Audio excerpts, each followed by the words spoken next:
Welcome to another edition of This Week in Perfect Team, the show that provides immediate community feedback for all new content releases. And we had the conclusion of a major release here tonight with the Franchise Heroes #1. Here to break it all down with me is your Kidneys. How are we doing tonight, Mr. Kidneys? I'm doing well. I liked what I saw. A lot of people talking about we didn't get meta shifters, and I'm kind of confused what cards they're looking at. There's at least 5 cards that should be played tonight on pretty much every team. And there's some good diamond cards mixed in there as well. So I think there's a lot to unpack tonight. I'm pretty excited about it. We got the MW tournament prize pool added to the thing today. So if you're not on Discord, get in the Discord. MW does weekly tournament rankings, and they're now handing out perfect point prizes for them. So get in those weekly tournaments. So I love that. I love that something that started as an organic community movement becomes like a centralized and organized thing that Out of the Park recognizes it, sees it, and says, yes, let's get behind this and add some muscle to it. So why don't you tell everyone, because honestly, you probably know more about it than I do, what is it and how do people get involved in it? That again, I just totally spaced out. So what is the MW scoring system? How do people find themselves atop that leaderboard? What needs to be done to win? And then to not only have the bragging rights that go with it, but get the now Out of the Park supplied perfect points too.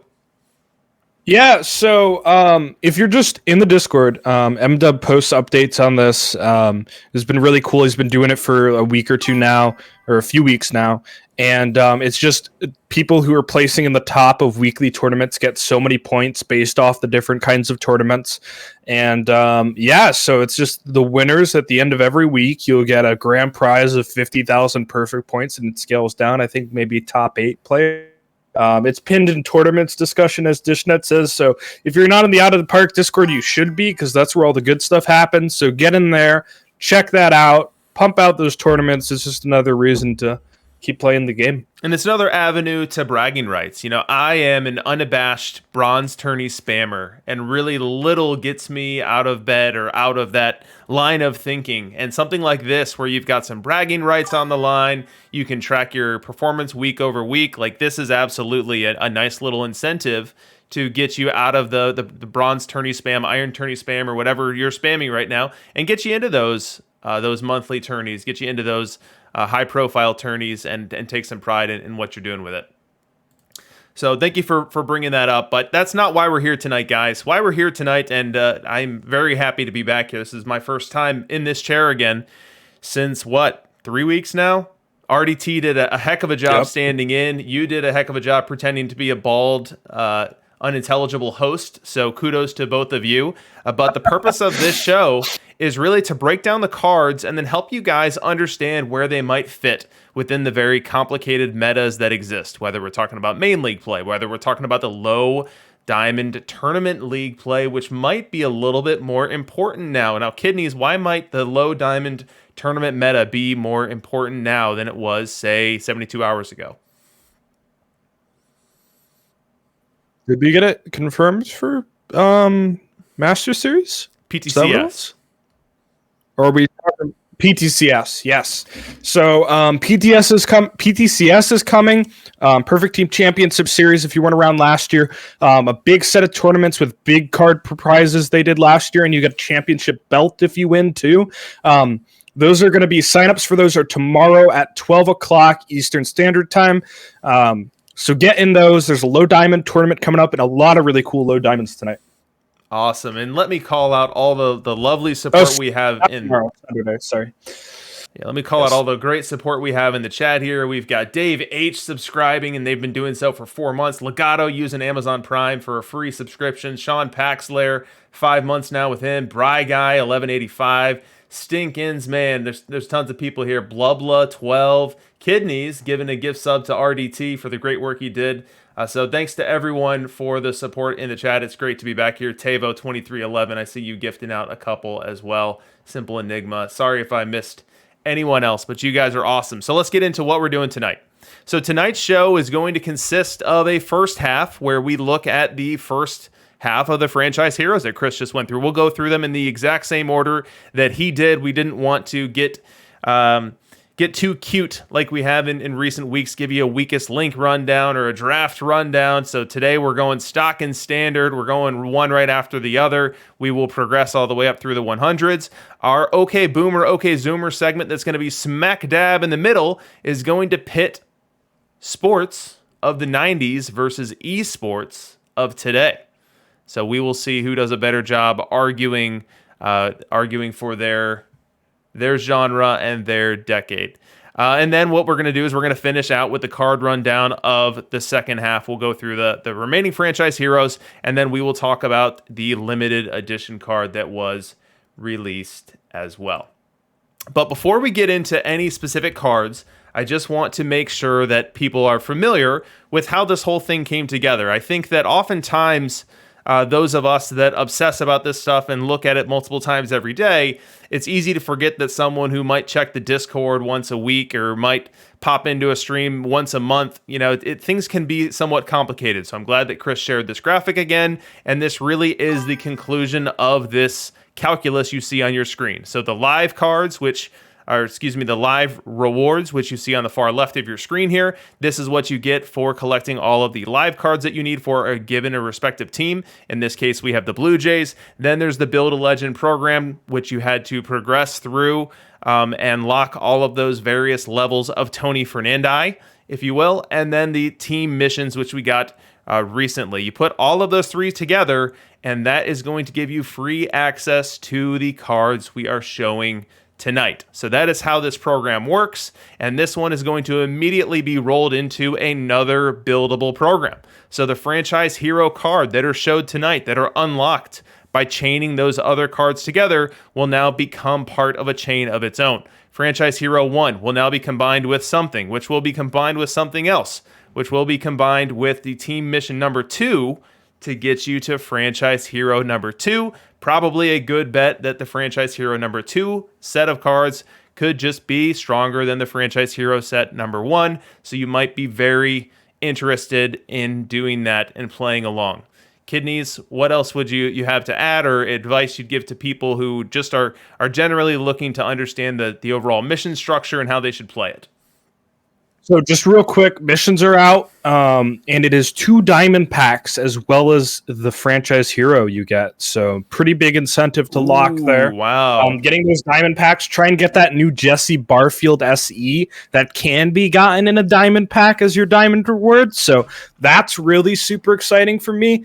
I just think the thing I want to reiterate, which I've mentioned in the past, but don't sell mission pieces unless you're dumb like myself.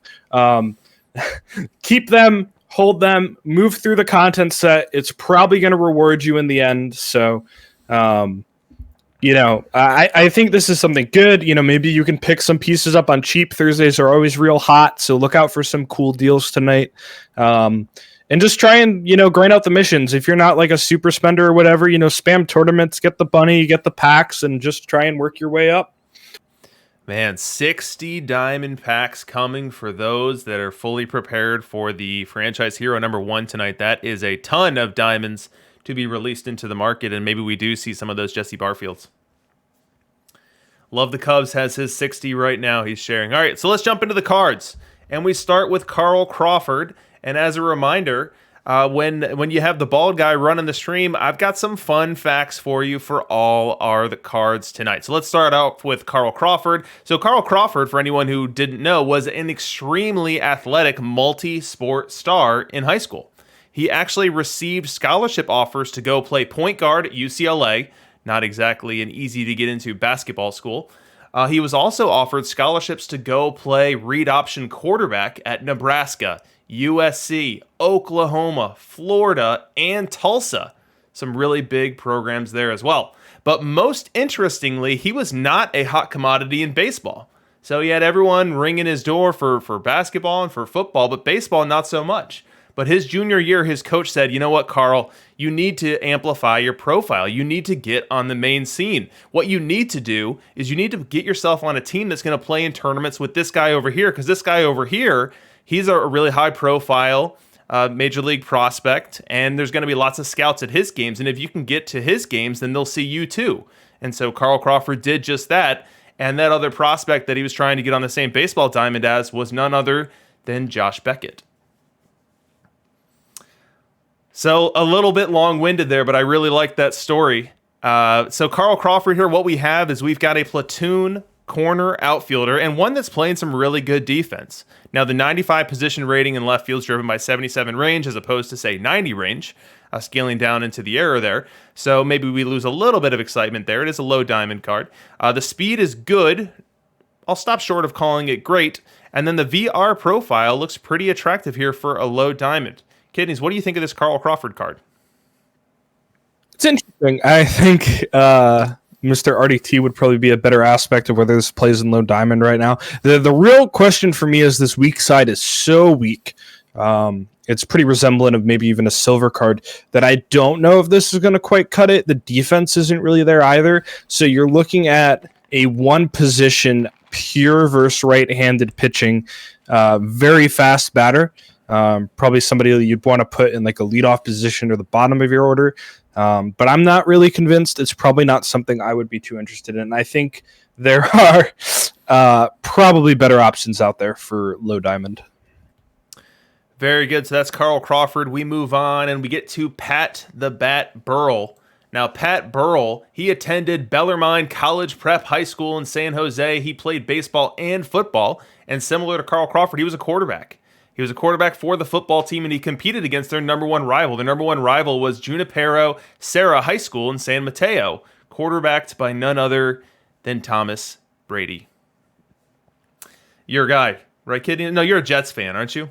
I'm a Jets fan. I am a Jets fan. Man, though I actually quite respect Tom Brady. I think him going to the Buccaneers and pulling off what he did in 1 year just speaks to what an amazing career that man's had. So as we look at this Burrell card, we've got an interesting build here. Maybe we call it a little Troutian in terms of the overall shape to it, where you get a ton of strikeouts, you get a crazy eye, especially versus left-hand pitching, power dominant, and the contact leaves you wanting for a little bit more. Defensively, it's going to be well deficient of that Trout live card in that you've only got 37 range. You can only play left field. So little apples and oranges there. What do you think about this Burrell card? It's really, really good for one thing, and that one thing is entry pool running or low-level league play. You don't care about defense. In fact, it might even be a plus. He has such low range because you're not trying to win the ball game. You're just trying to stack up the perfect points. This man is going to have a crazy number of walks. He's going to have fantastic amount of home runs, and you don't really care about the strikeouts either. So I think it's a shame he's not faster, but I think this card is going to be really, really good for low-level play. And so why don't you talk for a second for anyone who either hasn't created an alt account yet, or maybe they haven't even created their main account yet. Why does this profile work in the entry pool? Why does this help you rack up perfect points more than other profiles?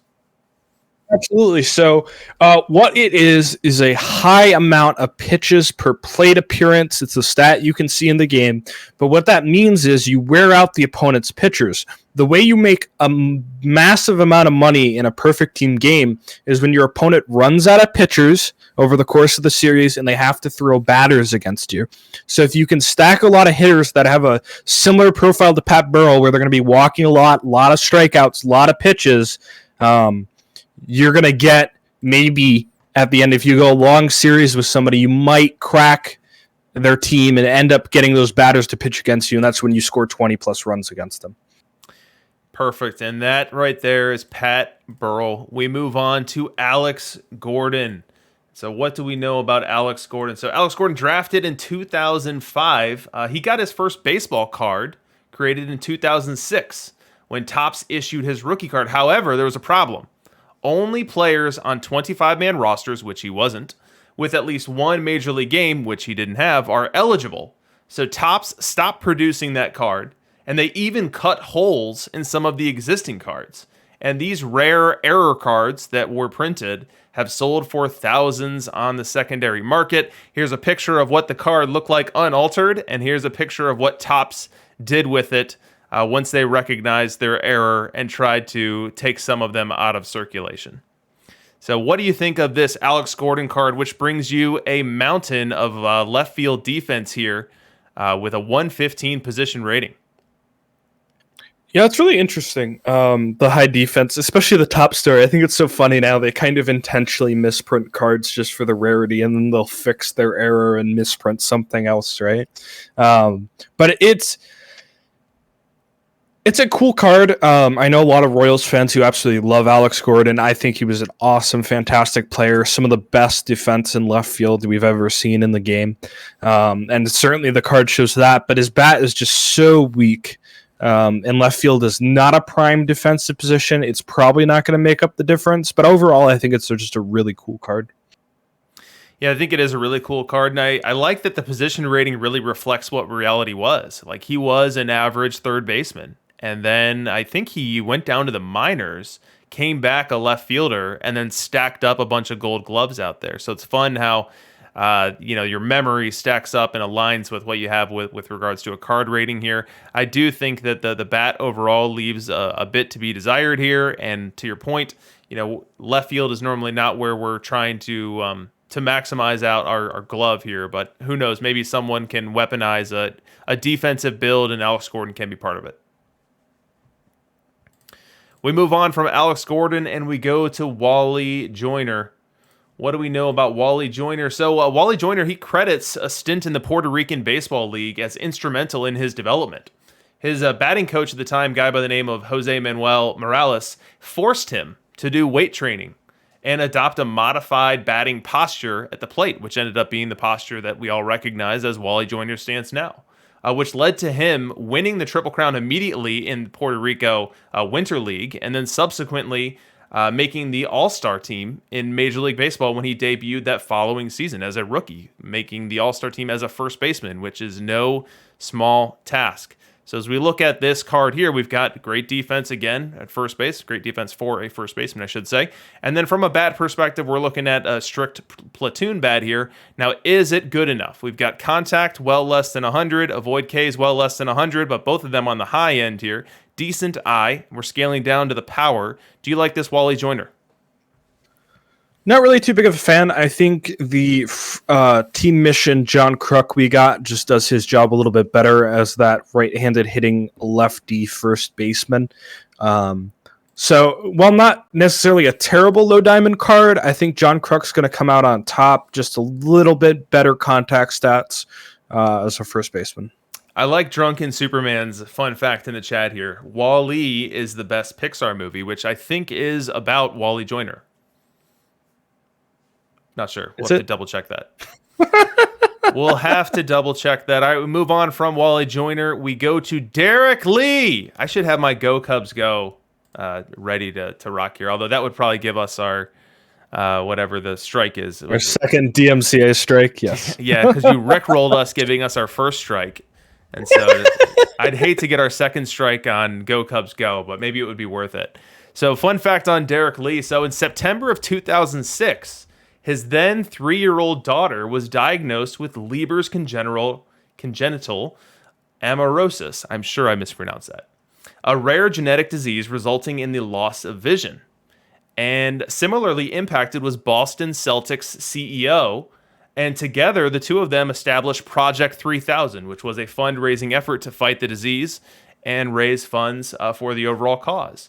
And this actually, via the way that it all played out, led to a cameo for Derek Lee on ER, the hit show ER at the time. And the organization has raised millions of dollars. Oddly enough, 3 years after the diagnosis, it was learned that his daughter did not have that disorder. It was misdiagnosed. Wow. However, Derek Lee continues in his efforts of fundraising and helping for the overall cause. So a good story all the way around there. This Derek Lee card, we've got another first baseman here, and I think that from an overall profile perspective, you like the versus left more than you're going to like the versus right. The versus right, though, is not a train wreck. It's kind of built like Maybe a little Josh Gibson-esque, but less power, less contact. Do you think this Derek Lee card plays? It's going to be interesting in low diamond. I think he's so overall well balanced compared to a lot of the cards that you see in first base in that meta. A lot of the cards are just very right-handed heavy hitting. So maybe if the pitching meta is more diverse now, which it might be with the introduction of Tudor and Moyer as lefties. So I'm not entirely sure if this plays, but I think it's got to be definitely considered an option at first base in low diamond.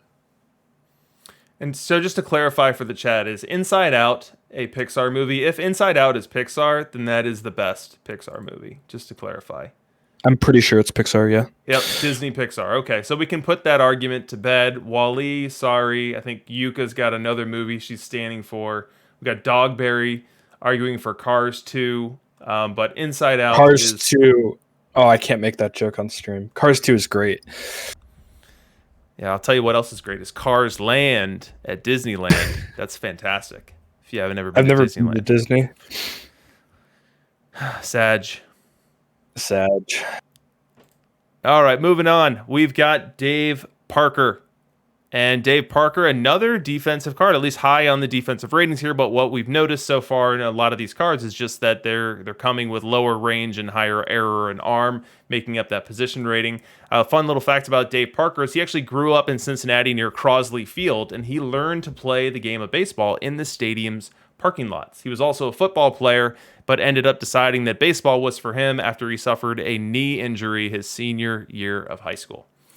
So back to the card here. We've got another platoon bat. Now, I hate cards that have no eye. I hate cards that are contributing next to nothing in terms of the delta between their average and their OBP, because that bat's just got to be fire to make anything worthwhile. I don't know that Dave Parker's going to be able to cross that bridge. What do you think? I think he does. I think for low diamond, this is a crazy verse right-handed profile. He plays respectable defense in right field. I would think this card has to be in consideration for low diamond play. So, okay, Kidney says give it a look. Now, in terms of the triple slash you get from a card like this, I think with the avoid K where it is, the contact where it is, the power scaling down 8 from the contact, maybe you've got a 300 hitter here. Maybe you've got around a 300 hitter. The OBP is only going to jump up so much, so maybe 320, 330 from the OBP, and then you just hope that you get something in the high fours from a slugging perspective so that you're in the neighborhood of 800 OPS and doing so with pretty decent right field defense. I could see that narrative coming to play. Yep. Absolutely. I think the solid right field defense with a 300 type hitter in low diamond is gonna play. I think he's got a lot of bit of pop in his bat too, so even without that eye, he's still gonna provide you good value. I can't believe B-Phil in the chat saying 8-month subscriber thinking of unsubscribing due to poor Pixar takes. Now, if you want to unsubscribe because I like horrible music, I can't defend that. That is something that I deserve. That is something that is coming to me. But Inside Out is a fantastic movie. I challenge you to come up with what is wrong with Inside Out. Fantastic movie. All right, we move on. Jose Altuve. I really should have come up with a good garbage can joke here, but I just didn't have it. Didn't come up with it. What I did find on Jose Altuve, which is funny, but maybe it's a hero story here. But he went to when he was 16 years old, and the Astros had their tryout camp for 16-year-olds. As people who are familiar with baseball scouting and recruiting goes, 16 years old is a very important age internationally. That's when most players are signed. He went to the Astros tryout camp, and they literally turned him around. They said, "No, thank you." They said he was too short, and they also challenged that he was only 16. They thought he looked a lot older than that. So the next day, he comes back. He's still the same height, but he's got his birth certificate saying, "Hey, I'm really 16. Let me play." And then the guy looked at him and said, "Hey, can you play?"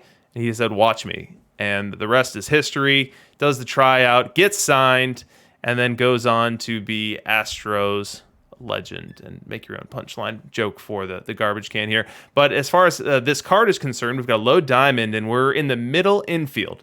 And Kidneys, tell me why we really focus on the right side of the card, probably first for middle infield cards before we even look at the left side. You know where you can put this card, DRC?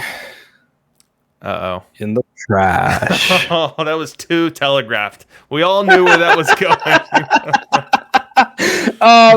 No, it's you're totally right. Is that the right side of the card when you're in the middle infield, center field, catcher, the important defensive positions? You can't have 60 range. You gotta be pushing 90 at least. This card doesn't have it. It does have a really nice bat. I don't know if they weighted it based on performance with or without, ballpark signs being stolen. Maybe he steals signs and buffs the rest of your team. I don't know. But he can't play defense, and sign stealing cannot help you with that. And so what's going to happen is you're going to deploy a player like this in your middle infield, and you are just going to be hemorrhaging runs defensively. And the bat, no matter how good, is just not going to be able to make it up.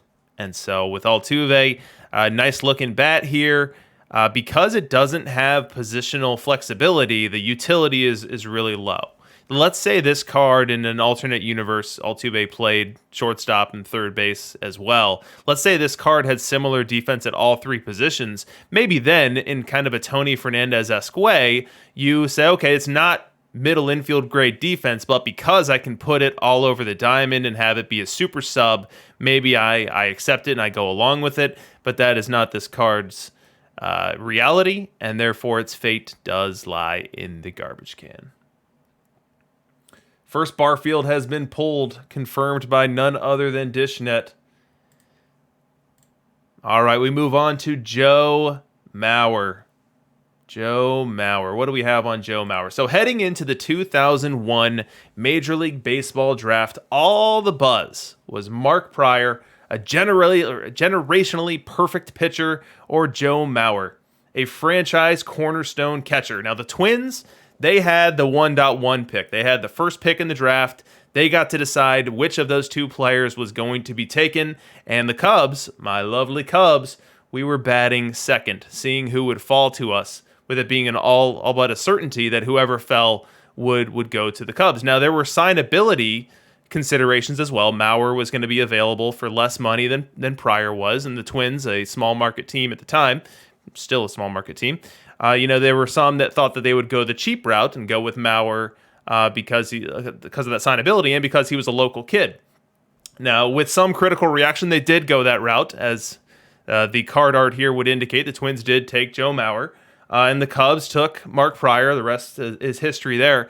But for 10,000 perfect points, who went third in that draft to the Tampa Bay Devil Rays? First person in the chat with who went third will win 10,000 perfect points. You gotta spell it right.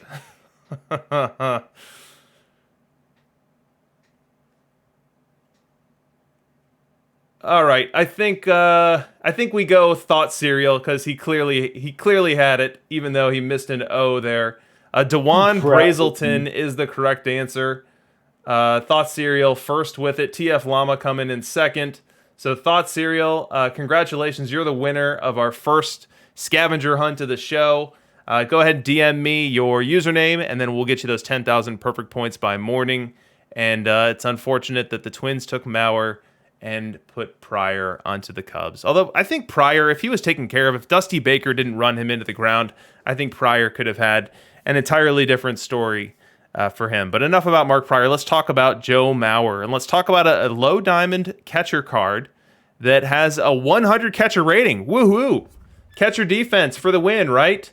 Ooh, but it's catcher defense that is weighted towards arm. It's not weighted towards catcher ability. And catcher ability, for anyone unfamiliar, is really what's helping your pitchers. That's what's preventing them from giving up that home run. It's allowing them to steal that extra strike, prevent that walk. And so that's a little backwards compared to how we prefer it. However, the bat here is looking really good. We're over 100 with the contact on a low diamond card. So I'm going back and forth on this card. What do you think of this Joe Mauer? I don't know. I really don't know for low diamond environment because the bat is really respectable. Hold on. I have it coming in around the 40th best bat in the game. Very good V right, coming in around 40 as well. It's just a really solid bat. The question is, does the catcher ability kill it? And I think the problem with Low Diamond is you have a catcher like Charles Johnson, which is just an elite defensive catcher option, and then you got to compare that to how weak Joe Mauer is going to be behind the plate. I'm not convinced that he's a behind the plate option. Maybe he's an option for first base versus right instead of Kruk. Because I really, really like this crescent-shaped profile he's got going on there that's going to hit a ridiculous amount of contact. But I would probably avoid him behind the plate. Yes. The BABIP for this card is going to be real strong, right? We've got low power. We've got contact well over avoid.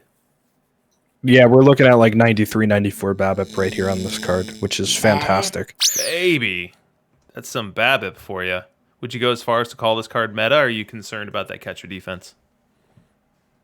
It's not a meta catcher, I don't think, but you could throw a meta for first base at Low Diamond. I think it's good enough to get definitely a consideration. Very good. We move on. And I wonder if there's some special utility there. So you've got a first baseman primarily that can sneak behind the plate if and when you need it. Now, as a roster builder, you're still going to need 2 catchers unless you plan on playing him at catcher regularly. So my P-brain hasn't been able to crack the code on how you could get use out of that emergency catcher ability there that I don't know exactly how or when you'd use it, but we'll keep stewing on that and move on. As a third option, if you play against this team that's running a lot, this card's arm is actually super legit. So, yeah, but I mean, are you really going to sub him in late and have your closer who's got 130 stuff have that lower catcher ability? I don't know. We'll see, but we move on. We've got Giancarlo Stanton here. And Giancarlo Stanton, so someone talked about this on the mainstream to begin with, but Stanton's mom calls him Cruz for his middle name, and his dad still calls him Mike, which he went by for the first 2 years in the majors. And it was said that a trip to Europe, where he ran into a bunch of other people going by names that start with the Gian, Giancarlo and John, other names. He was motivated to go with that name, and that's why he's been known as Giancarlo Stanton ever since, which is a great name. Now, is this a great card? We've got a right fielder here, lower defense than we've seen with other cards, although it's 79 range. That's not horrible there, but we are really into the bird profile here with the card rating. Are we irredeemable? Yeah, there's not a lot to like about this card, honestly. It doesn't kill you with contact. The power is good. Eye is respectable, but the avoid Ks is abysmal. It's not going to run the bases super well, and the defense just really isn't there. It's pretty representative of what Giancarlo does in real life, which is he hits bombs, but unfortunately, that is not really the out of the park way. You got that right. We move on from Giancarlo Stanton to Rocky Colavito. What do we got on Rocky? So in 1965, he became the first AL outfielder ever to play a complete season with a perfect fielding percentage. Now, as we know today, fielding percentage, especially in a corner outfield, is not the best way to judge a defensive fielder, but Rocky Colavito gets to always say he was the first to have that perfect attendance, perfect performance season from an errorless perspective. Now, as we look at this card, we've got rough defense in 2 spots, and we're also kind of birdieing on the bat profile. I'm almost quick to dismiss this one. Are you with me?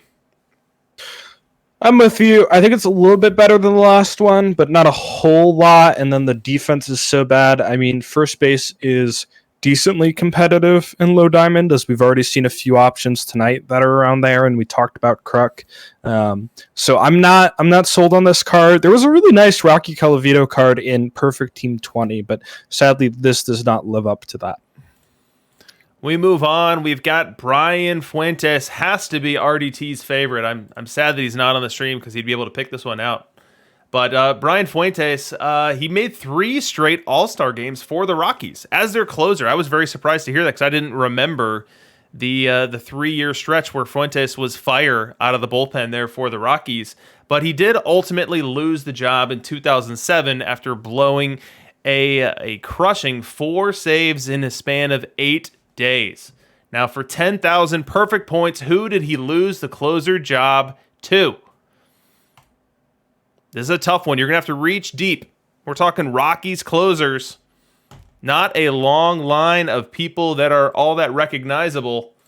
Let's see if someone can find this one. Let me make sure I've got it written down. Very good. This is a tough one. Oh, and Xander Can's the first with it. Xander Can just beats Blubla 12 with Manny Corpus. Wow, that is digging deep. Honestly, I don't even remember Manny Corpus, and maybe that's a good thing. But as we turn, who's our winner there? Xander Can 2. Go ahead, DM me on the Discord. Let me know your perfect team username, and we'll get you those 10,000 perfect points, and congratulations. So let's talk about this card. So we've got a reliever, only 8 stamina here, so we're not talking about anything more than middle relief, anything more than 1 inning at a time. Extreme fly ball profile, but not a lot to love from the low movement, low control profile where we're relying on a lot of stuff. Tell me what you can about this Fuentes card, and is there a way to use it? I don't think so. I'm really not big. So the problem is if you have low control and low movement, you can't touch the pitch around slider. I think the pitch around slider is actually one of the most impactful things in the game right now, whether you're lowering your walk rate or you're lowering your home run rate, depending on what side you're playing. If you don't, though, have the high movement or the high control, you can't really play with that. There's no benefit to either side. So I think while the stuff is really respectable, another kind of baby Chapman clone is probably not what's needed for low diamond. The question is, are there other left-handed relief pitcher options? Because left-handed pitchers are in a crazy shortage right now. So I would probably pass on this card even if I needed it. But we're up to 3 of 5 Jesse Barfields already. Congratulations to Michigator. Yeah, congrats, buddy. That's a great card. We haven't even had a chance to talk about that card yet. No, we have not. 3 are already off the table. Very good. So, Brian Fuentes, we're going to not endorse this one. We're not going to meta drape this one as a left-handed reliever. Your McDowell, your Chapman, both still appear to be better options. Now, maybe if we're down in low diamond tournaments, I'd have to take a closer look at the available lefty arms down there. That 137 stuff, 77 movement, 63 control versus left might be, definitely will be more playable there, but to the point of it being a recommendation, I'll stop short of that. We move on. Jose Bautista, Joey Bats, known for the incredible bat flip in that incredible game. Probably one of the more emotional games for me as a non-invested watcher. Just watching how that game played out. As you guys know that I'm talking about the playoff game here, where he hit the epic home run, did the cool bat flip. But that game just had so many emotions to it, so many back and forths. I think the previous inning there was some drama with the umpires about a call that was made. But he'll live in infamy or live in lore for the Blue Jays for a long time for that achievement there. Now, he's got a little fun fact about him. In 2004, he became the first player in Major League history to appear on 5 different Major League Baseball rosters in one season. He played for the Orioles, Rays, Royals, Mets, and Pirates, all within the same season. Now, as we look at this card, we've got third base defense. We've got right field defense, albeit not great, very arm-heavy, low on the range. And then from a bat perspective, we're kind of balanced. We're very power-heavy, but we've got a lot of eye and a lot of contact to go with it. So what can you do with this Jose Bautista card? And do note, we have left the low diamond realm. We are no longer talking about cards that you can play in low diamond. We are now into main league, regular diamond, and open play. Yeah, I actually quite like this. Again, with the caveat, much like the Pat Burrell, this is a lower level league play card, most likely at third base. Because again, you don't care about the defense. You just want the big bat. Joey Bats was a fantastic low-level card last year. It really holds true this year again. That V-left bat is going to absolutely mash, again with the high pitches per plate appearance. So absolutely really good card for low-level play. Don't play him on high-level play, though, because the Avoid Chaos is just going to burn him too much. Totally agree with that take there. We move on to Freddie Freeman. So during 2014, and I actually remember this because I was living in Atlanta at the time, there was this epic snowstorm. And Atlanta is very poorly set up to handle snow. So one, they don't have the plow infrastructure that a northern city like Boston or Chicago will have. And in addition to that, the terrain is just naturally extraordinarily hilly. So you've got really slick roads, no ability to unslick them, and people that don't have any experience driving around in the snow. And so when this huge snowstorm hit in 2014, he ended up getting stranded on the highway. Stranded for 4 different hours. You know who saved him? It was Chipper Jones. Chipper Jones pulls up in an ATV, says, "Come on, Freddie, I got you." Gets him out of the traffic jam, gets him home, gets him warm. And the Braves actually did a Chipper Saves Freddie bobblehead the following year, so they really played it up. But as we look at this card here, we've got Freddie Freeman, who's basically a height-driven great defender at first base, and then from a backup card hitting perspective, a platoon bat, and one that's really going to hit. We're over 1-0. We're at 109 on the contact versus right, scaling down to the power. We've got a good eye, low enough avoid K to really inflate that BABIP. What do you think about this Freddie Freeman card? It's a nice one. One that I think probably sees a lot of play if it wasn't for the fact that Don Mattingly got dropped tonight. And I'm really in love with the Don Mattingly card we see. So I think this Freddie Freeman might have a niche similar to the one that did last year, where he was a super ridiculously high BABIP option that's going to hit for probably the most contact at the position, VR. Very splitty, but still, again, going to really punish right-handed pitchers with a crazy on-base percentage, especially with the good eye. So I am not willing to write this one off just because of the success of the one last year, and this is a very, very similar profile to that one. So here's a question for you. Todd Helton or this Freddie Freeman?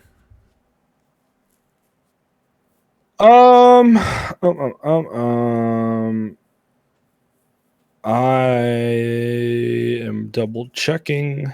So Helton, if I'm remembering the card ratings, is like mid to high 90s for the top 4 ratings VR, something like 97 contact, 95 gap, 95 power, 91 eye, and then the avoid is around 80, I think, maybe high 70s. So the difference being here that Freddie Freeman's going to have a better BABIP. He's got a higher contact rating. He's got probably a slightly higher gap rating. He's going to give up some on the eye, give up some on the power. So where does your spreadsheet say those two line up? I have Freeman one spot above Todd Helton. Okay, so we're splitting hairs here. We are literally splitting hairs. Helton's actually going to be better. Much better, or a little, like one slot also better VR, but Freeman is a ton better VL. So if you want a safer option, it's actually Freddie Freeman. All right, very good. Freddie Freeman. We move on from Freddie. We get to Paul Molitor. And before I set you free to froth at the mouth for this card here, let me tell you about Paul Molitor. So in 1987, he had a 39-game hitting streak, which was the longest and still is to this day the longest since Pete Rose's 44-game hitting streak in 1978. In game number 40, a home game in Milwaukee, everyone was hoping that he would extend that streak. They wanted him to go for the record. And he was without a hit. He was in the on-deck circle in the bottom of the 9th inning. And Rick Manning was at the plate, and Rick Manning gets a base hit, walks off the game. Brewers win. And the fans booed him. The fans booed him for winning the game because it robbed Paul Molitor of an opportunity to come up, try to get a hit, try to extend that hitting streak to that 40th game, which he was not able to do. So with that being said, I will set you free for this Paul Molitor card. Can we just push the BABIP button like 5 or 6 times? I will press it Thank. twice. Okay. And then can we look at the fact that this card has really respectable avoid Ks, especially VL? This card's insane. I I think people are already hard sleeping on how good of a hitter this card is, especially VL.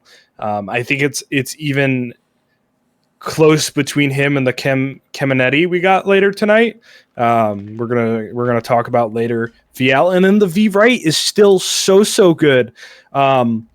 His defense is mainly arm and error, which are probably your best spots at third base. I think this card is a legit competitor to Adrian Beltre. Beltre being the more defensive option, Molitor being a mile better offensively. I would have him just slightly over Beltre, and my sheet is super defensive heavy. So the fact that this card comes out better than Beltre, I mean, it's really preference. They're like 25-26 against each other, but this card is absolutely fantastic. So I want to see people playing this card. I think for me, I'm going to go on record saying that this one is beneath Beltre for me and primarily for that defense. However, I'll caveat that once we get some more meta left-handed starters, and once Tom Glavine isn't the only potential arm trotting out there to face lineups, I could change that opinion because this Molitor is really going to do a lot of damage versus left-hand pitching. There's just not enough of it around right now. So I'll stick with Beltre for now, but I've got my eyes on Molitor for down the line. I think if we get some more left-handed pitching, like in the next 2-3 weeks, this card is good enough to be a DH option. Probably both sides of the bat. That's a hot take because that's Harry Heilman's job that you're talking about there. Do you have Molitor over Heilman either way? Either VL or VR? I have him really. I mean, Molitor's really dead even. He's like 12-14. Comparing it to Heilman, Heilman is 129, so you're going to get a much more balanced option out of Molitor. But not necessarily. I mean, he's going to be a lot better VR, which right now is a really respectable thing to be better at. That's a good point. I think the issue is, and I'm looking at my rankings right here, is that the Frank Thomas we get at a card or two is an absolute monster. Spoiler alert, jeez. So, all right, there's your second BABIP. We can move on from Molitor now. And we get to George Sisler. Chris teased that this could be the first of 7 Sislers that we get. What can we learn about George Sisler? So in 1920, he played literally every inning of every game for the St. Louis Browns. And in so doing, he hit 420. Not 320, not 370, not 400. 420. He batted 420 for the season, and he recorded 257 hits in 154 games. 257 hits, 154 games. A record that stood until Ichiro just barely beat it, and Ichiro needed all of 162 games to get it. So Sisler still holding the 154 game record for that. So absolutely incredible player from 1920s era, and we see that on this card here. It's a first base only DH type card. It's going to hit both ways though. Going to do a lot more damage versus right. So let's talk about this card. It's a little lower on the eye than I would like for a card that I'm considering for my main league team. But what do you think about this Sisler who can run the bases as well? I don't know. I think unless you're doing something very specifically with the speed on the card, I'm not a fan. It's funny because if you drop this card yesterday and we don't see the rest of Franchise Heroes, I'm probably like, wow, this card's really nice. The issue with it for me is, again, we got Mattingly, Thomas, Freeman tonight. We got some crazy first base options. So, this card is still really respectable. 70-something's BABIP, crazy gap, crazy speed. I mean, he's going to be a doubles, triples machine, right? But I'm not totally sold on this profile over some of the much better ones we've seen tonight already. The thing that I loved about the Sisler that we got last year was you could threaten those big combo meal seasons. By combo meal, I mean homers and steals. 20-20, 30-30, 40-40. And this Sisler's not going to go over the fence nearly as much. And I think with the abundance of options we've got tonight and other options we already have in main league play, I think this one's going to fall outside the circle for me. Yeah, absolutely. And that's kind of where I'm at right now with him. I think there's some good with it. I just think it needed to be a little bit more of the George Sisler. The things I do want to point out though is spray hitter, live drying hitter. Those are slight benefits to the card, so he's probably going to overperform a little bit, but I don't think it's enough to get the job done. We move on, and we go to Frank Thomas. You had teased this card a moment ago, so what do we got on Big Frank? So Big Frank was born and raised in Columbus, Georgia. He played baseball at Columbus High School, where he dominated, as you might imagine, in both baseball and football, as you might imagine. Now, he won a state championship in baseball. He batted .440 as a senior, .440, better than Sisler. But he didn't get drafted. Didn't get drafted, period, in the 1986 draft, which crushed him. He was really, really disappointed. He ended up going to Auburn, where he was actually primarily recruited as a football player. Obviously ended up playing baseball, ended up getting drafted by the White Sox, and the rest is history there. But Frank Thomas never forgot that the entire major leagues in 1986 just looked the other way.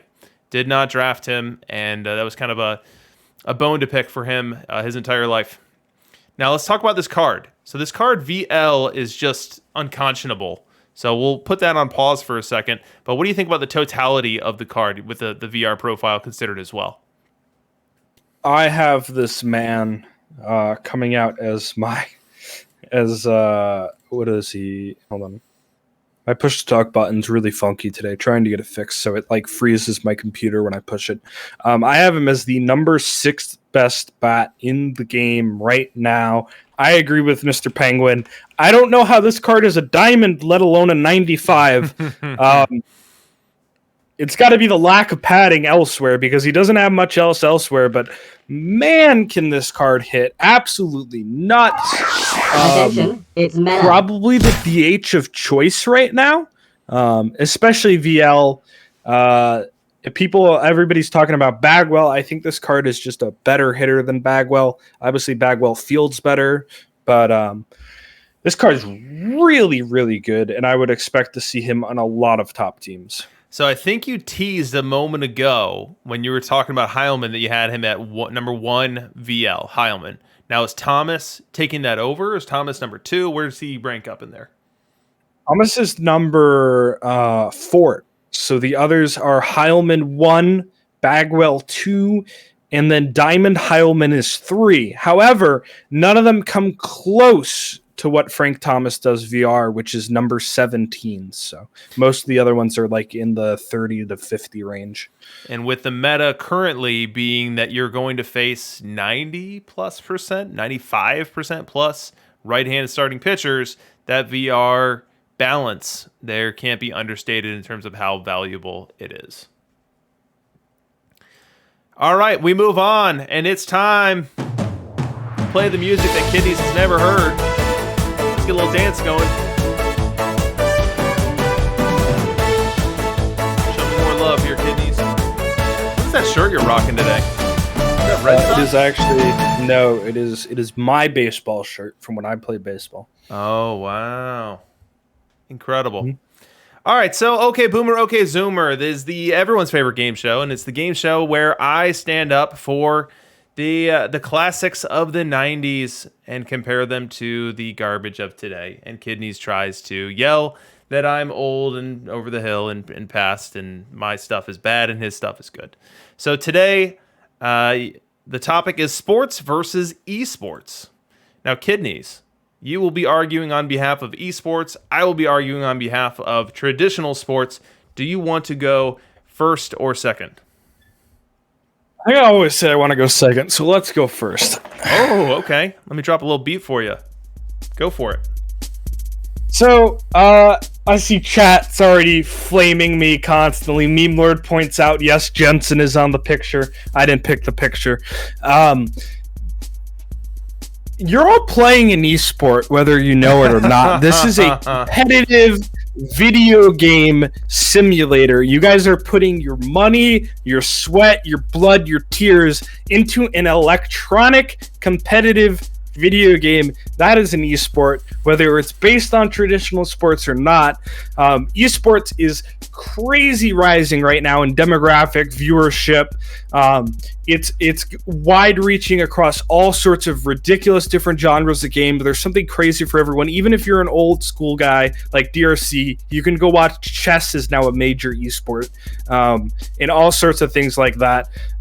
There's everything from MOBAs to card games to all sorts of things to sports games like Madden, like Out of the Park. There's something for everyone. It's really cool to digitalize. You can do all sorts of things without injuries unless you're me and you have carpal tunnel. So, you did a really good job with that. This is a very tough argument, and I'm very impressed at what you're able to come up with. Dogberry with a good point up in the chat.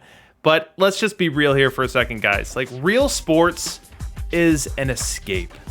It's a way for you to connect with your community, for you to connect with your fellow fan. It's a way to mark the passage of time.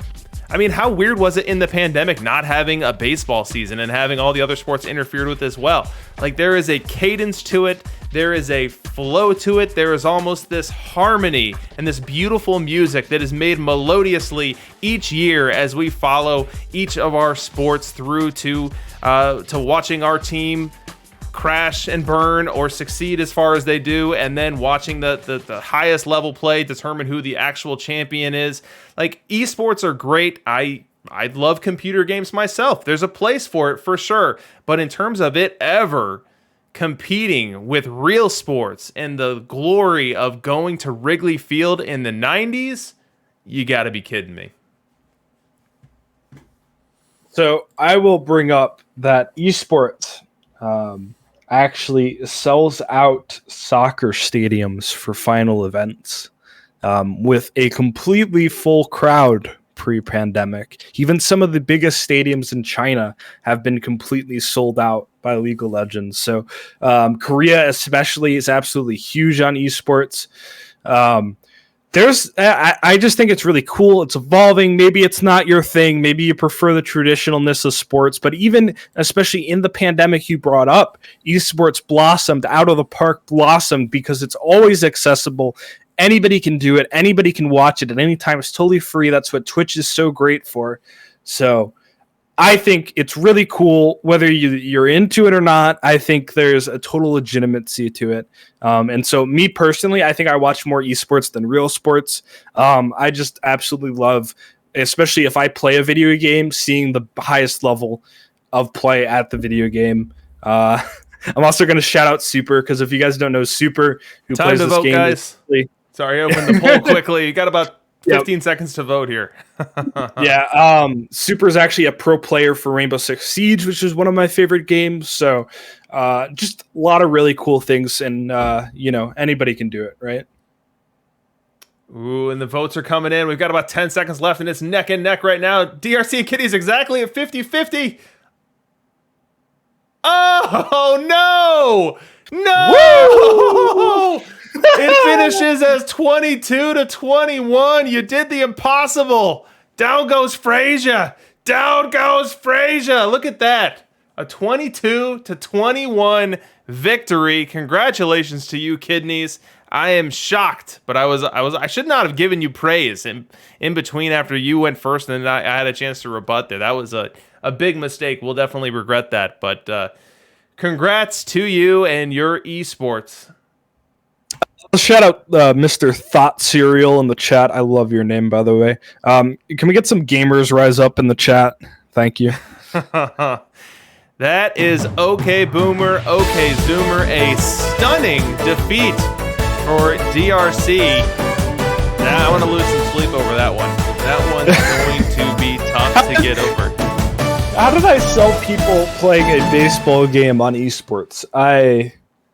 I don't know. Maybe I need to go into marketing. Hey, I'll say when DishNet's doing one of the big tournaments, or when I'm doing the Perfect League World Series, like, it's got a little esports flair to it, esports feel to it.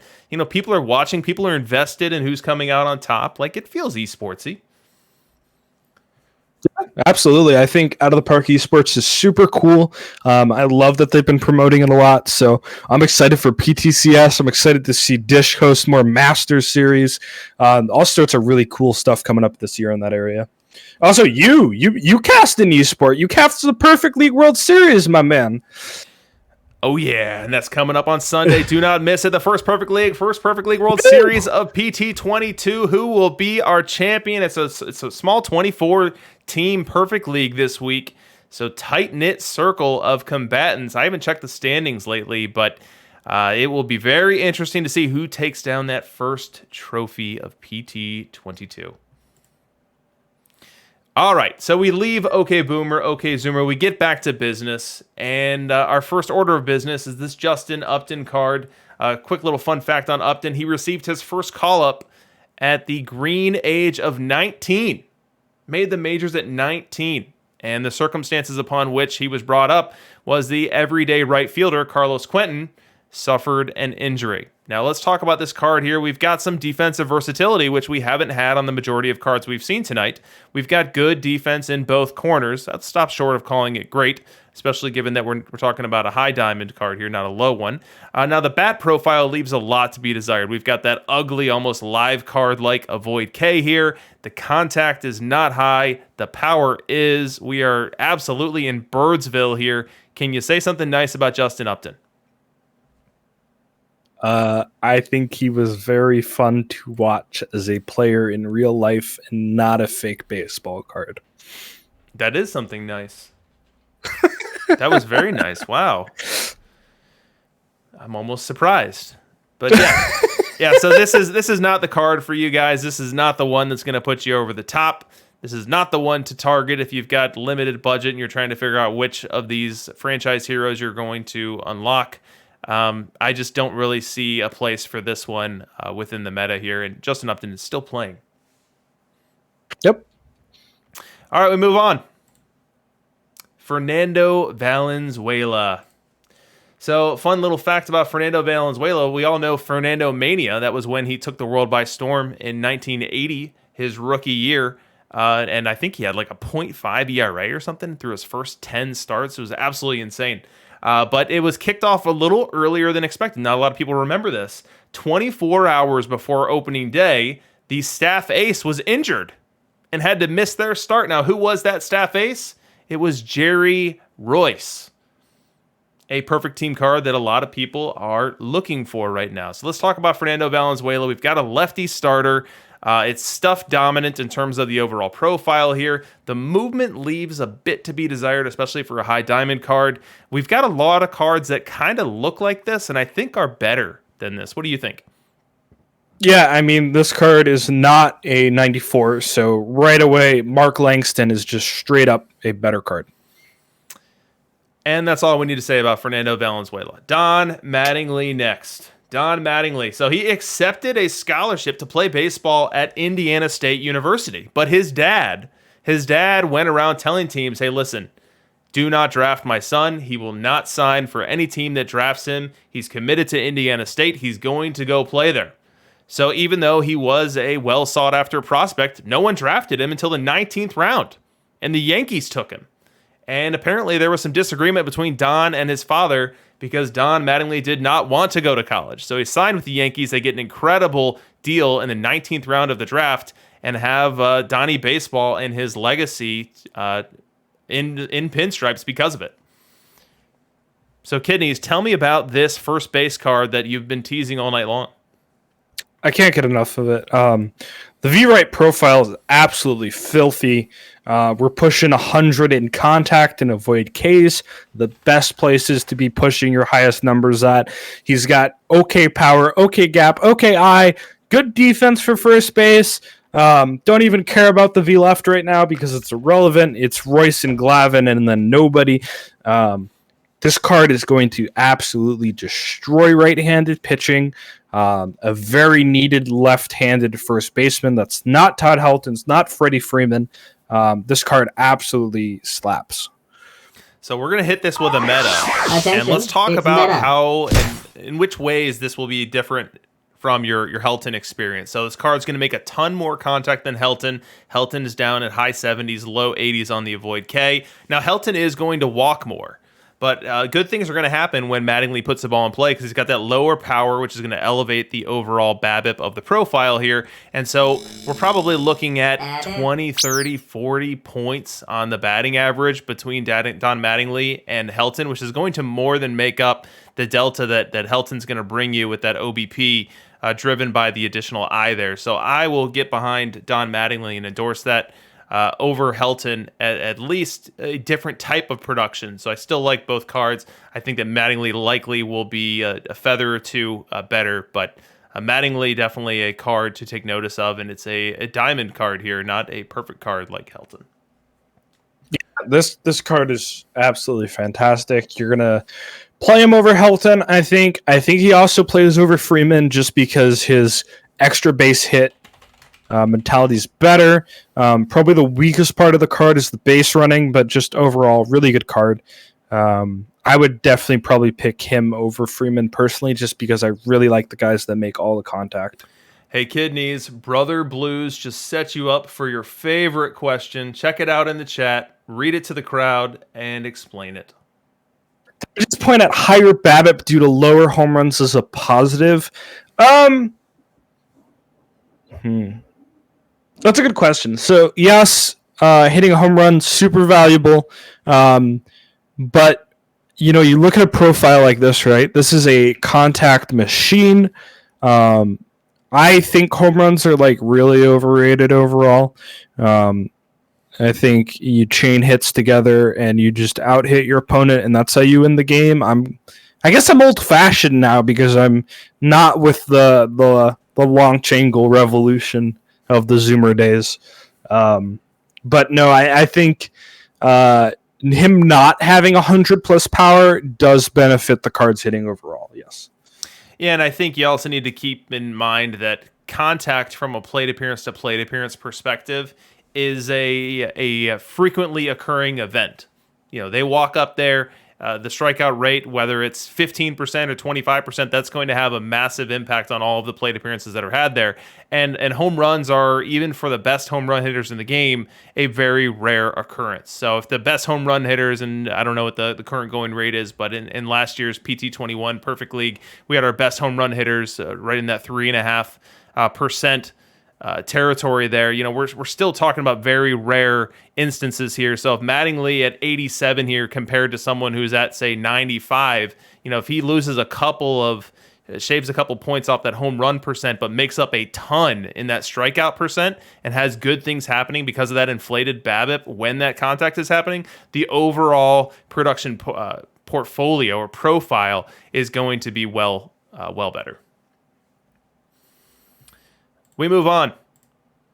Dennis Eckersley. In PT21, we called him Upper Deckersley. We'll see if that's going to be a fitting nickname here in PT22 as well. But first, he modeled his high leg kick delivery after his childhood idol, Juan Marichal, a card that we've seen featured prominently in the PT22 content cycle. Now, we've got high stuff. We like that. We've got high control. We like that too. Movement. Kidneys, what's going to happen to this card? Let's look at some projections. Oh! This card is good for 35 plus home runs per 950. So if he was a starting pitcher and he pitched a full season, he would let up 35 home runs in 200 innings. It would be bad. It would be ugly. We're seeing movement play up in this year's game well more than we did last year. And even in last year's game, Eckersley's card, say that 10 times fast, was unplayable because of the home run problems. Raleigh Fingers came out that was basically the same Yeah, I'm just losing it tonight. It was basically the same profile, but had a lot higher movement, and that was able to be used even with that movement challenge. And this year's game, no chance that Raleigh Fingers would have been eaten alive as well. So Eckersley, I think, for as great as the stuff is, for as great as the control is, for as much as we like extreme fly ball profiles, this is just toxic movement, and the ball's going over the fence, and it's going over the fence late in games, exactly when you don't want it to. Yeah, I mean, this card's just bad. I'm just going to say it. I have him as 44 overall for a pitcher. It's just bad. It shouldn't see play. Mr. Audit sharing that in 1990, Dennis Eckersley gave up 2 home runs. So the card rater punitively assigning the movement rating here. We move on. Julio Franco, one of the leaked cards of the week. Now, Julio Franco is one of only 8 players with over 4,000 professional hits. So we're talking about minor league play. I think they have some international leagues within that number as well. The other 7 players are Pete Rose, Ty Cobb, Hank Aaron, Stan Musial, Derek Jeter, Ichiro Suzuki, and no one in a million years would guess the last one without looking it up, so I won't turn it into a scavenger hunt. But it's a gentleman by the name of Jigger Stats.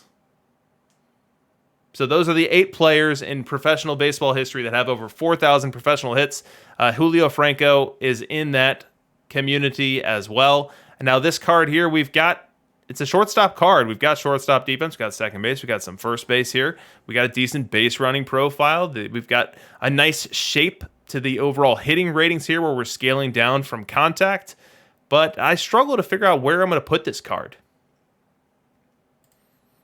Yeah, exactly. I mean, he's a first baseman for sure, right? Let's get it out of the way. You're not playing this card at second. You're not playing this card at shortstop, right? He's basically a reverse Helton, a reverse Freddie Freeman, except he's now good at the weak side of the plate, where we're seeing very few. I mean, a right-handed batter against a left-handed pitcher is only happening maybe a third of the time at most on a good day. So it is not the time for Julio Franco, and I think by the time it might be the time, he's probably just going to be better options out there. So he also has to compete with somebody like Bagwell or Heilman for this position. So I'm not really sold on him. We move on. Freddie Garcia. What do we know about Freddie? So Freddie was acquired by the Seattle Mariners in the trade that sent Randy Johnson to the Houston Astros in 1998. And I remember vividly Randy Johnson, who was basically a Mariner for life up until that point, going to the Astros. And I remember at the time, dating myself a bit here, but in 1998, when that trade went down, pretty much the baseball response was, what in the heck? That's all it took to get Randy Johnson? A couple of low minor leaguers? I can't believe that. And Freddie Garcia goes on to have a great career and adds a ton of value to the Seattle Mariners, handsomely rewarding them for moving on from Randy Johnson, whose contract was about to expire. What do you think about this Freddie Garcia card? It's not bad. I just don't know that it's good. It's very similar to Verlander and Sutton. It trades a bit of the stuff for a bit of movement, which is probably a good thing. It is probably like almost 30 points of stuff for maybe, 6-7 points of movement. I think it probably plays a little bit lower levels and whatnot. It's not going to be a high level elite card, but overall it's pretty solid. Yeah, I think it's solid too. I don't think it's supplanting any of my starters. I don't like the low movement given where the meta is right now. And to counteract that, I'd probably need some crazy control, and it's just not there. Yeah, I agree. Again, this is a card that is kind of on the middle ground of pitch around, right? And again, I'm going to stress how important that slider is right now. So I think... I just think it doesn't quite get the job done, but if you have to play this card, you're probably not going to just get blown out either. So we move on to Ryan Zimmerman. What do we know about Ryan? So Ryan is currently the all-time run scored leader for the Nationals/Expos. and he just recently, a couple weeks ago, beat out Tim Raines for that honor.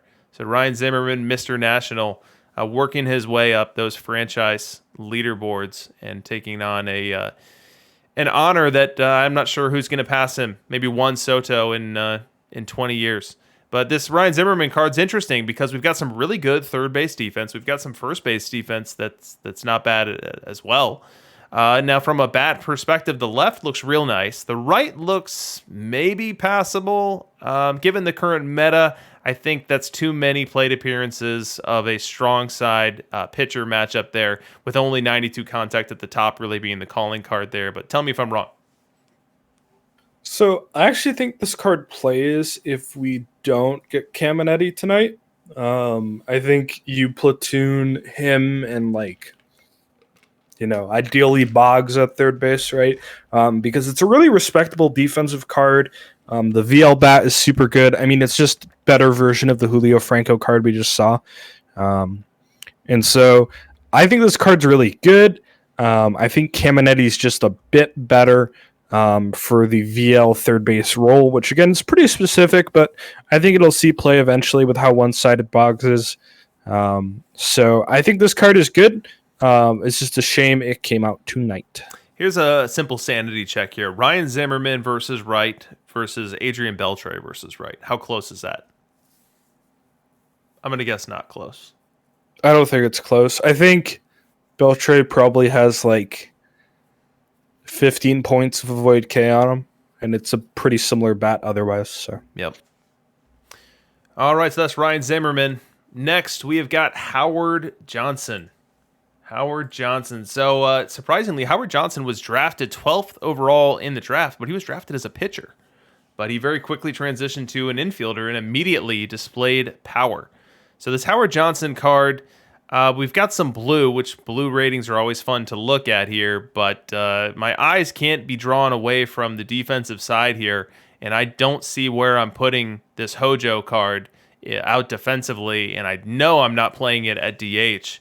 So I am left just thinking that this Hojo is a big pass for me. yeah, it's a big pass. There's not a lot to love about the bat. There's a lot better bats tonight in VR, and there just isn't a spot he's going to play. So, it looks like the outfield ratings are probably decent for left field, considering he does hit almost a 70 in center, but this is not a bat you want to be playing in left field. Next, we've got Dick McAuliffe.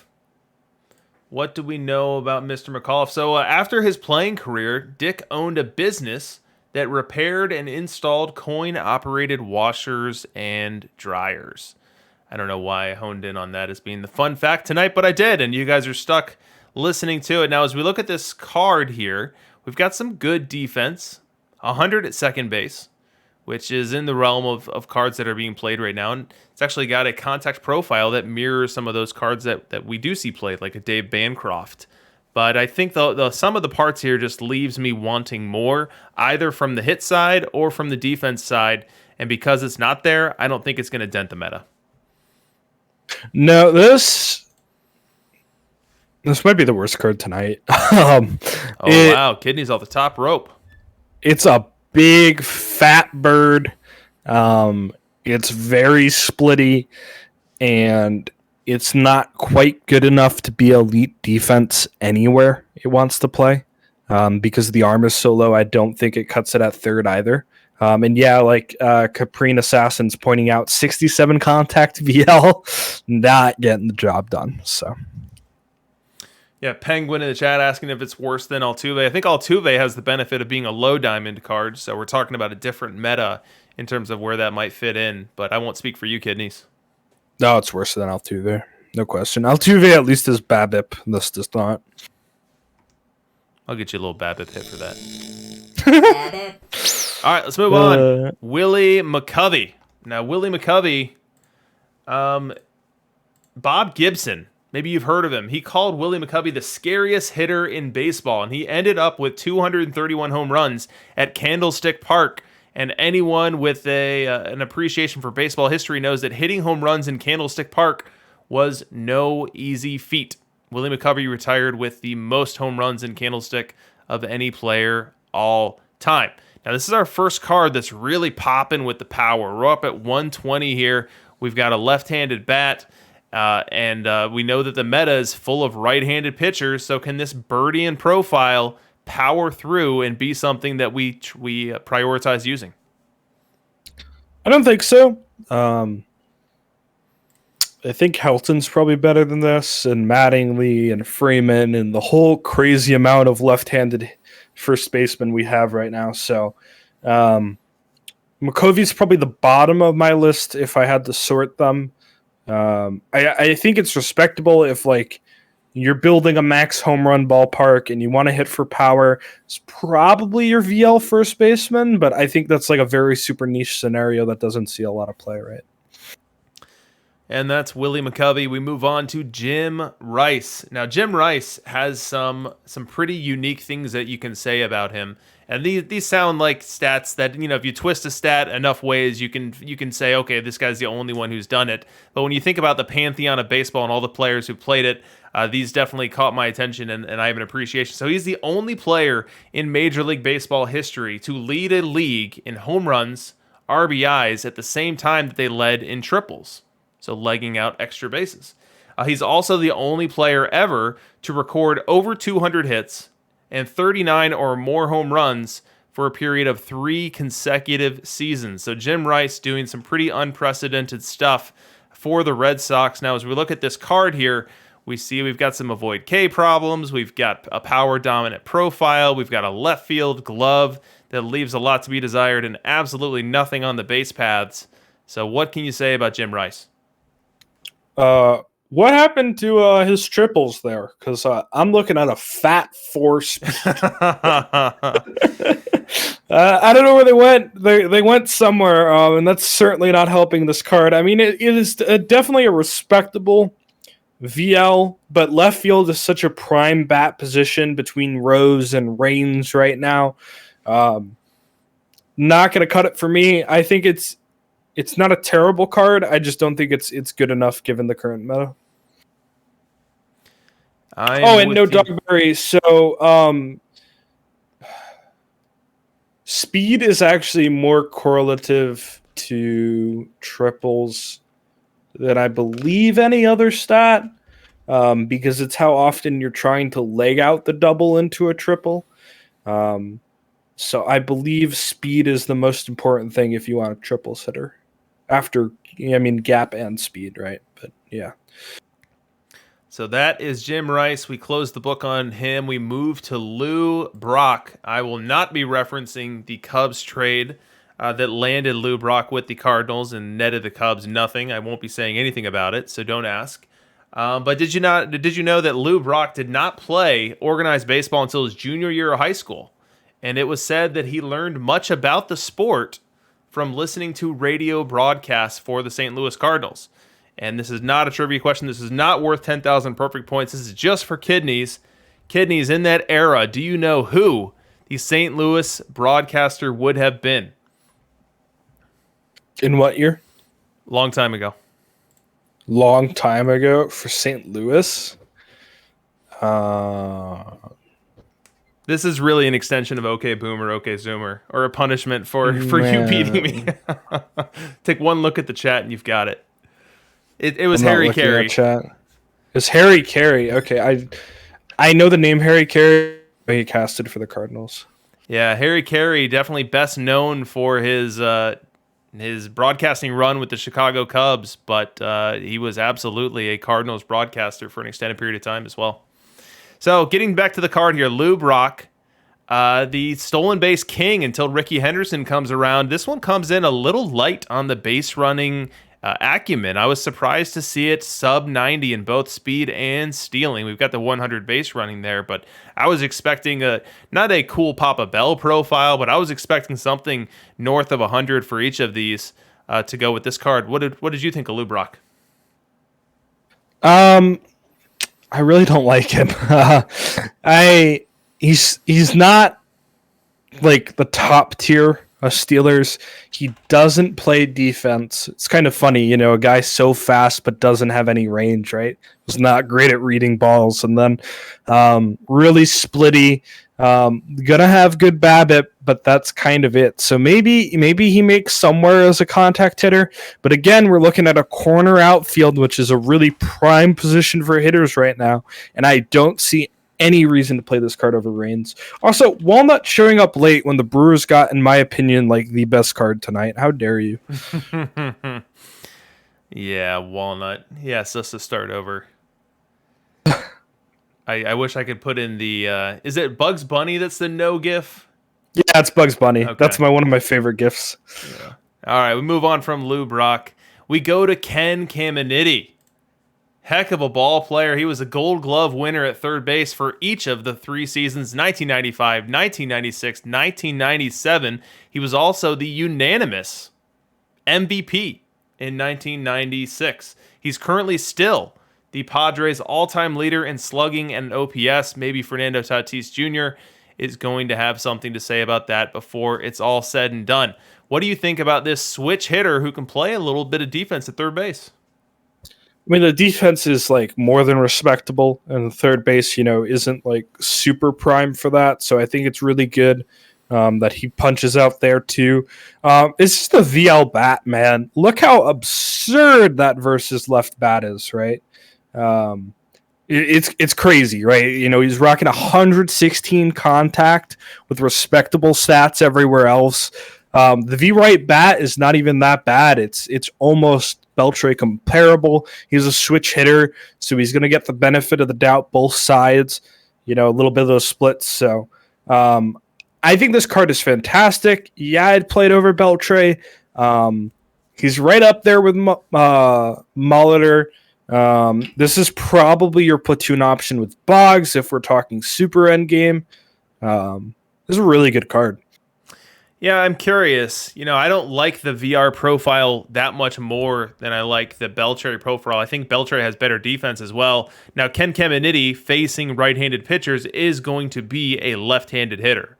So that is definitely an advantage. That is definitely a game changer. That's definitely going to have an impact on the triple slash line that we see observed from those plate appearances. And then if and when you run into an Aroldis Chapman or you run into a McDowell late in game or as an opener, Ken Caminiti going to be in a much better position to do some damage versus that left-hand pitching. This to me isn't a slam dunk though.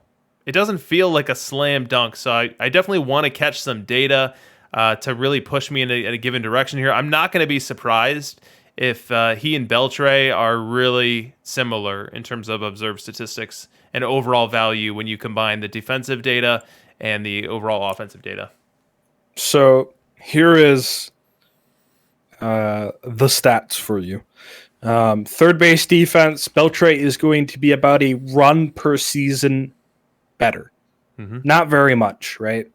Caminiti is coming in 2 spots below Beltre VR, 55 to 57. Really close. However, not factoring in that Caminiti is going to get the weak side of all those right-handed pitchers. So I would expect Caminiti to be a better hitter V right, as well as a monstrously better hitter VL. So I think Caminiti is just a straight upgrade to Beltre. I still think it's competitive with Molitor. I really like Paul Molitor at third base, but Caminiti definitely the better defensive option. R.I.P. to Beltre, says Kidneys. We move on. Oh, I was saying that last week, but Johnny Cueto time. What do we know about Johnny Cueto? So Johnny Cueto, he carried a perfect game into the 6th inning in his major league debut until another player in this card set took him deep. Again, not a perfect point question, but Kidneys, what card in this card set that we've already reviewed do you think broke up his perfect game in his major league debut?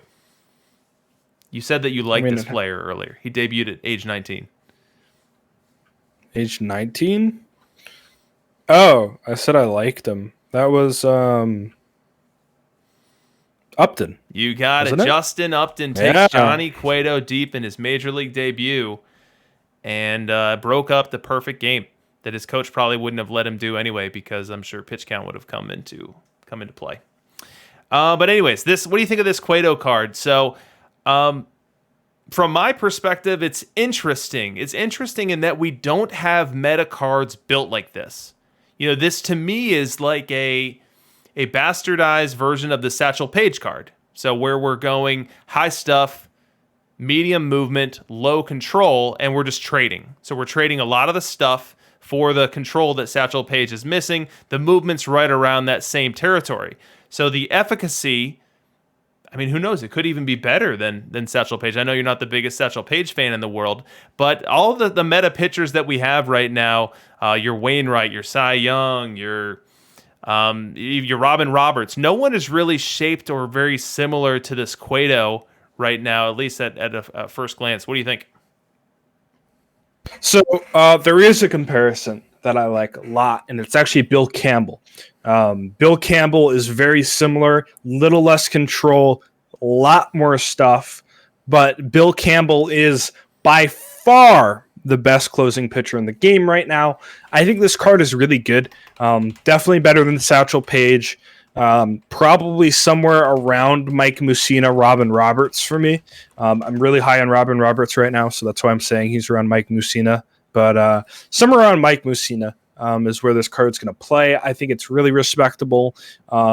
If it's not in your rotation, I have this card number 12 overall, which means it should be somewhere in your bullpen. I just put mine in my bullpen. So, and given the splittiness we have specifically on the movement VR is 90, the movement VL is 83. Over the course of a start, that's going to make a pretty big difference. Now, we put them in relief, and instead of, say, a 75% VL rate, we're looking at something closer to 50, and I'm sure you could probably correct me in a up or down on either one of those numbers. But, that's going to make a big difference for this Cueto card because it's going to be so much better at preventing the long ball versus right. The strikeout rate's going to be a lot better. The walk rate's going to be slightly better as well. So this Cueto card definitely, I'd agree, fits better in the bullpen than it does in the rotation. Yeah, I think you're going to get the good side of the splits, exactly like you said. It's 22 VL, about 8 V right, so it's not the worst splitty card, right? But certainly probably, solid long reliever, a great middle reliever, somewhere in there, right?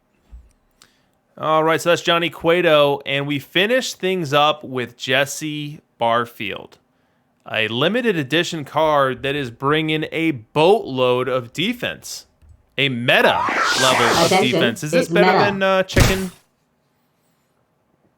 I want to say Chicken Run. What's his actual last name? Chicken Wolf. Chicken his Run. Name is actually, it's like William something Wolf. It's actually like he's got a really cool middle name as well. Just top of my head, the spreadsheet likes Barfield a lot better than Wolf. My brain power says not really. The spreadsheet really loves the defense on this card. The scary thing with this bat is what we're starting to see with certain players like Oscar Charleston is that level of avoid K is not going to hold up in perfect league and at the highest level, right? So even though this bat is absolutely crazy and the defense is really insane and the base running solid, I am not 100% sold on this card. I think in the long run, Chicken Wolf is going to be better, but I think probably for right now, you might be able to get away with it for a few weeks before we get some more pitching. Oh, and it's William Van Winkle Wolf. Yeah, what a great name. I don't really mind the low avoid K. Like Nap Lajoie, late cycle in PT21, I love the heck out of him. And I don't know what his avoid K was. I think it was low 70s at the time. And that was end game, low 70s.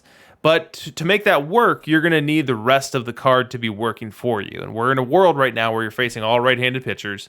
And having this profile, which is extremely birdie VR, don't love that at all. Now, VL, we look a little bit better here. We're going to walk a ton, which is good. We've got more contact to diffuse some of that power, which is good. But overall, I don't expect this card to hit great today, and it's only going to get worse over time. So then we're really just placing this card out there for the defense. And Chicken Wolf, I think, from a decay perspective, I think Chicken Wolf is going to hold up better over time with the bat, and whatever that difference with the glove is likely won't be enough to sway you over to Barfield. Yeah, so I think I totally agree. So I think it's a really interesting card.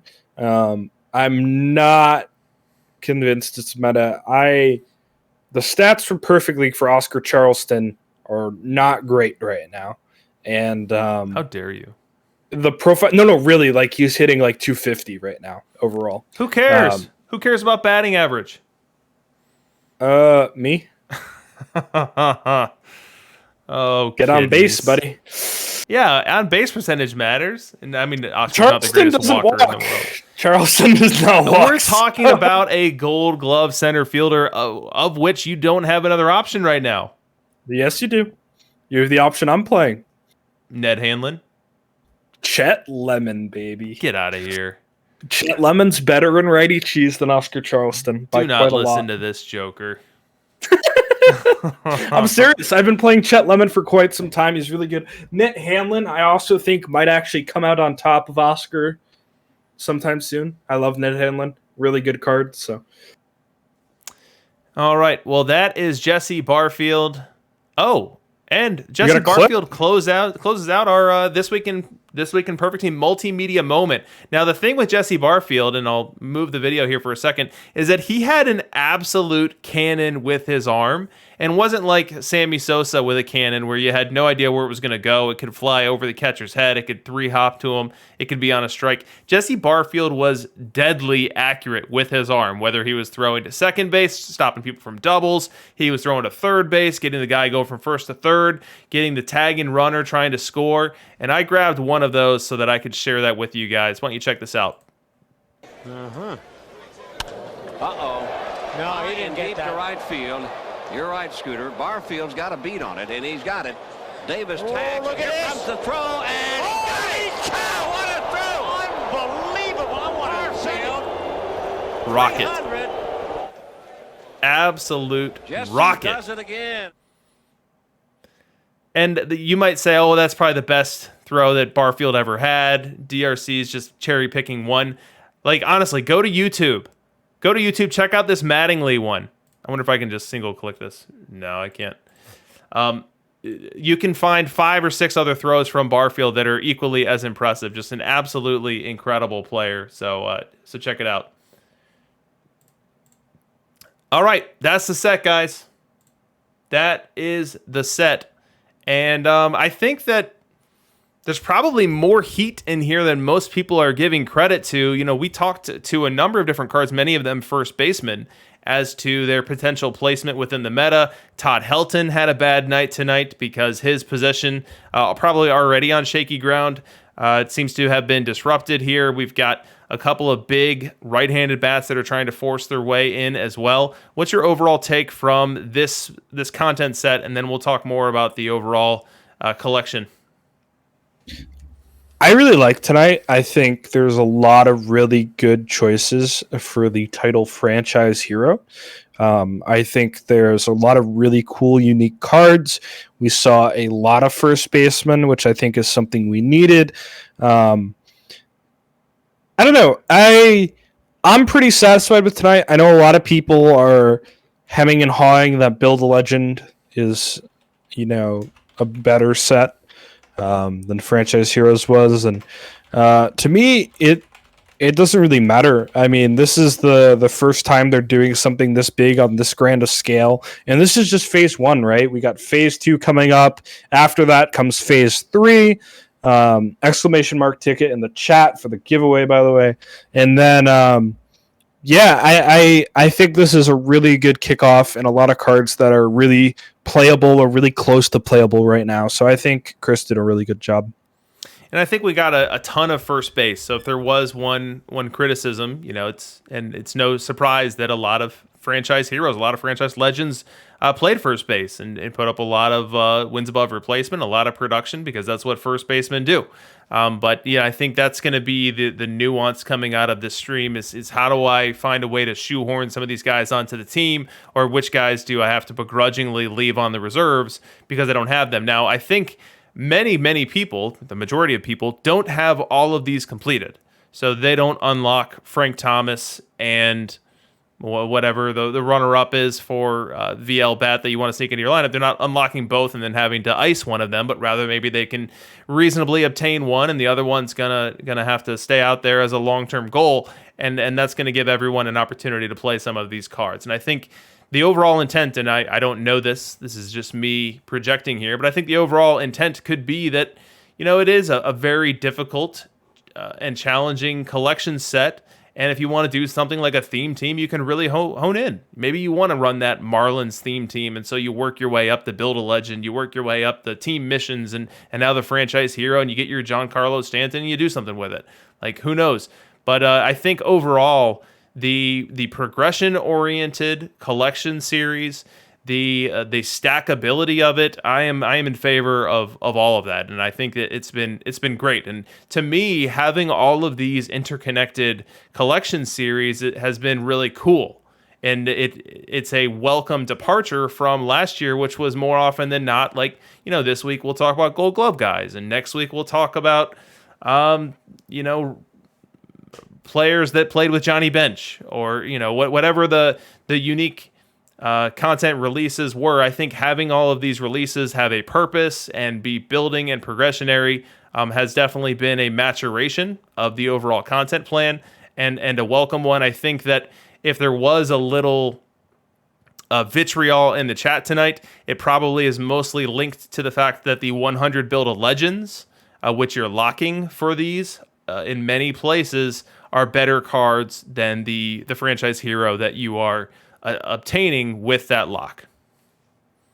Right. But I think we do have to keep in mind, and I think maybe we kind of, dumped our load a little early with Build a Legend, right? But we do have to keep in mind that Franchise Heroes 1 is needed for Franchise Heroes 2 and Franchise Heroes 3. So you're really locking the Build a Legend for a lot of profit way down the road, right? There you go. All right, let's go ahead and close the giveaway. So last couple seconds, your exclamation point ticket for anyone who hasn't done it.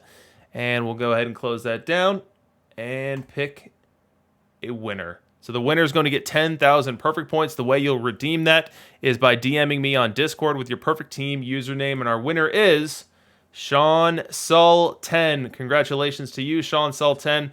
So that ends our giveaways for the evening. We had 2 people winning 10,000 perfect points scavenger hunts earlier. We've now got a random winner here. And thank you guys for participating. All right, so next week, Kidneys will be flying. I shouldn't say solo, because you flew with RDT last time. I will have a guest. Whether RDT is down to come back, he is more than welcome. If he is busy or does not want to come back to the crazy show that is a Kidneys this week in Perfect Team, I will find another co-host. I will not be flying solo. Let's get that very clear. So I'm actively getting Wally pipped here by Kidneys and his army of guests. And RDT doing such a great job, but next week I'm unavailable for the stream on Thursday, so we'll be missing that, but we'll get back to it once scheduling and availability allows. But that's going to do it for the show tonight. Hope everybody loved what we had planned. I think it was a good content set. I appreciated all the spirit and participation in the chat, all the support. We've got people gifting subs, Tavo, Kidneys. We had people cheering in the chat. We had people subscribing, whether doing so with Amazon Prime or just doing so directly, and very much appreciate the support. If this was your first time watching the show, please do hit the follow button, hit the notification bell so you know when we go live. And yeah, Kidneys, closing thoughts. We're doing Discord tonight, buddy? Oh, we're doing Discord. I'll probably just be 15 minutes or so, but yeah, we're doing Discord. All right, so exclamation mark Discord in the chat. Hop in DRC's Discord if you're not in it already. We'll be hanging out in there and talking a little bit about the new cards and maybe open some packs right as the stream ends. That's about it. By the way, Anchorman, great movie. I see we didn't change the ending there. A lot of talk about movies today. Anchorman. We had Dishnet referencing Chicken Run earlier, which I don't know why that was on my mind when we were talking about Chicken Wolf. Maybe it was all the talk about Pixar movies, although I know that's a DreamWorks movie, I think, one of Pixar's competitors. But also, not a bad movie. Yeah, so join the chat in the Discord. We'll be hanging out there for at least a little bit. Normally, some people like to open up some packs, talk about the content, and have a good time. So with that, we'll go ahead and close up this week of This Weekend Perfect Team, and we'll see you when we see you.